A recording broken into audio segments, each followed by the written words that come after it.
Hainai bekra juk somai satok jangmani koksil samurkha khoroksan khongni hamjuk mung Priyanka Debnath patimung Bishalgarh thanani jangali amsayo abo haikono patimungtui anu khongni hamjuk saka kaijak doromni simino bono bini bekra juk songsa jaiga hnei tei mono kwbang manik khini rok tubudi hnei satogo hnei sai khonaraka anu khongni hamjuk Priyanka Debnath সেদিন বলতে আসলে তো আমাদের বিয়ের প্রথম থেকে আমার বাড়িতে সমস্যা আমার শাশুড়ি মা এবং আমার শ্বশুর মশাই আমাদের এই বিয়েটা মেনে নেয়নি তো যাক বিয়েটা হয়েছে তারপর থেকে ওনাদের যৌতুক নিয়ে সমস্যা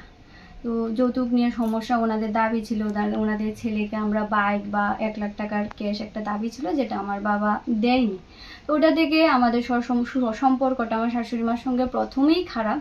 ওটা নিয়ে অনেক ঝামেলা হয়েছে আবার সংসারও হয়েছে উনি আমাকে অনেক প্রথম থেকে অনেক গালিগালাজ ওনাকে মোট কথা আমার পছন্দ মানে আমাকে উনি পছন্দ করেন না তো এভাবে আমরা সংসারটা কন্টিনিউ করেছি এর মধ্যে আমার হাজবেন্ড আমার সাপোর্টে ছিল ও বলেছে যাই হোক ঠিক হয়ে যাবে ওর ভরসাতে আমি সংসারটা কন্টিনিউ করেছি অনেক সমস্যা হয়েছে মিটে গেছে লাস্ট দেখা গেল আমাদের বাড়িতে একটা সমস্যা হয় তার জন্য আমরা বাড়ি থেকেও বের হয়েছি একটু ভালো থাকার জন্য কিন্তু ওনার অত্যাচার আমার উপর বন্ধ হয়নি আমি বাড়ি থেকে চলে গিয়েছি আমরা 1.5 বছরের মতো আলাদা বাড়িতে ভাড়া ছিলাম উনি আবার আমাদের বাড়িতে ডেকে নিয়ে এসেছে কিন্তু এসেই আবার ওনাদের চক্রান্ত শুরু হয়ে গেছে আর ওনার সঙ্গে জড়িত আছে ওনার একটা বোন হ্যাঁ ওই বোনটা শিবু দেবনাথ উনি আমার শাশুড়ি মাকে নাড়ে আর আমার শাশুড়ি মারও যদি একটা সুদের ব্যবসা আছে টাকার কারণে ওনাদের যত চালবাজি ওনার টাকাটা নিয়ে ওদের প্রথম থেকেই লুপ তো এই টাকাটার জন্য আমার সংসারটাকে এত নাড়াচাড়া করা আর কি তো শাশুড়ি তো আপনি বাড়ি থেকে কেন চলে গেছেন কেন বাড়িতে চলে গেছি বলতে আমার বাড়িতে আমি নতুন একটা ঘর উঠানোর স্টেপ নিয়েছি আমার বাড়ির ঘর মোটামুটি কমপ্লিট তো ওইখানে আমি একটা মিস্ত্রি আসে সব মিস্ত্রিদের সঙ্গে আমার কথা বলতে হয় আমার হাজবেন্ড বাড়িতে থাকে না ও বলেছে প্রিয়াঙ্কা তুমি এটা সামলাতে হবে আমি তো টাকা দিতে পারবো বাকি সব কনভারসেশন আমার করতে হয় আমার শাশুড়ি মা কোনোভাবে আমার সঙ্গে আর পেরে উঠছিল না এবার উনি আমাকে বদনাম দিয়েছে তা আমি নাকি মিস্ত্রিগুলো ওরা হচ্ছে মুসলিম পাশাপাশি ওরা মিস্ত্রি আমার ওদের সঙ্গে কি সম্পর্ক থাকতে পারে উনি এবার লোক ডেকে ডেকে এনে দেখাতো আমি ওদের সঙ্গে কথা বলি উনি যেভাবে মানুষকে বুঝিয়েছেন দেখিয়েছেন এবার লাস্টে কি করলো উনি আমার উপর মানে আঘাত করা শুরু করেছে আমি নাকি করেছি আমি নাকি মিস্ত্রিদের সঙ্গে আমার দুষ্টামি খারাপ কিছু সম্পর্ক উনি নাকি দেখেছেন এই করেছেন সেই করেছেন মানে পুরো পাড়া রটিয়ে দিয়েছে যে আমার মিস্ত্রিদের সঙ্গে খারাপ সম্পর্ক এবং পার্টিকুলার একটা নামও উনি মেনশন করেছেন যে ওর সঙ্গে আমার খারাপ সম্পর্ক তারপর উনি কিছু লোক ডেকেছেন মানুষ যখন জানাজানি হয়ে গেছে এই জিনিসটা আমার আর ভালো লেগে ওঠেনি তাই আমি বাড়ি ছাড়ার স্টেপ নিয়েছি আর উনি তো প্রথম থেকেই চাইতেন উনি বলেছে তোকে আমি আমার ছেলের সঙ্গে সংসার করতে দেব না এর কি কারণ এই যৌতুকের জন্য যৌতুক পাশাপাশি আমাকে ওনার পছন্দ ছিল না প্রথম থেকে ওনার সঙ্গে আমার বিবাদ উনি আমাকে বাবার বাড়ি ঠিক মতো আসতে দিত না আমি অনেক সবটাই মেনে নিয়েছি যেহেতু আমার একটা মেয়ে সন্তান আছে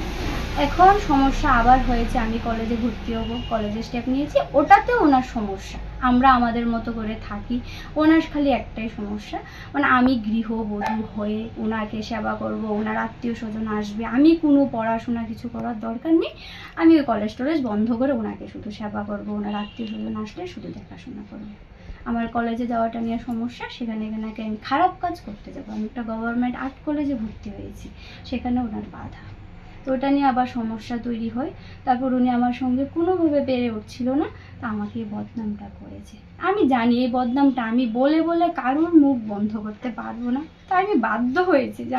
আমি হয়তো বা যদি ছেড়ে দিই সংসারটা সব ঠিক হয়ে যাবে আমি নিজে টিকিট করে আমি কলকাতা অবধি চলে গেছি তারপর আমি ভেবেছিলাম আমি মায়াপুর বা কোথাও একটা চলে যাবো আমি আমার মতো করে থেকে যাব উনি এই সময়টা কাজে লাগিয়ে উনি আমার নামে বদনাম রটিয়েছে আমি নাকি কোনো মুসলিম ছেলের সঙ্গে আমাদের বাড়ির মিস্ত্রিটার সঙ্গে আমি পালিয়ে গেছি আমার সবার কাছে একটাই কথা যে আমার সব কিছু থাকা সত্ত্বেও আমি একটা মুসলিম মিস্ত্রির সঙ্গে পালিয়ে যাব এটা কি সত্যিই কি যুক্তির কথা হতে পারে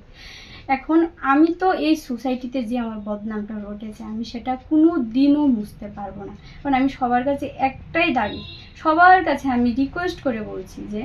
আমার যে বদনামটা হয়েছে আমি চাই আমার শাশুড়ি মা এটা যেভাবেও বন্ধ করতে হবে কারণ আমি আমার বদনামটা কোনো দিন বলে বলে মানুষের মুখ বন্ধ করতে আচ্ছা আপনার শাশুড়ি একটা অভিযোগ করেছে আমাদের কাছে যে আপনি নাকি দা নিয়ে ওনাকে মারতে গিয়েছিলেন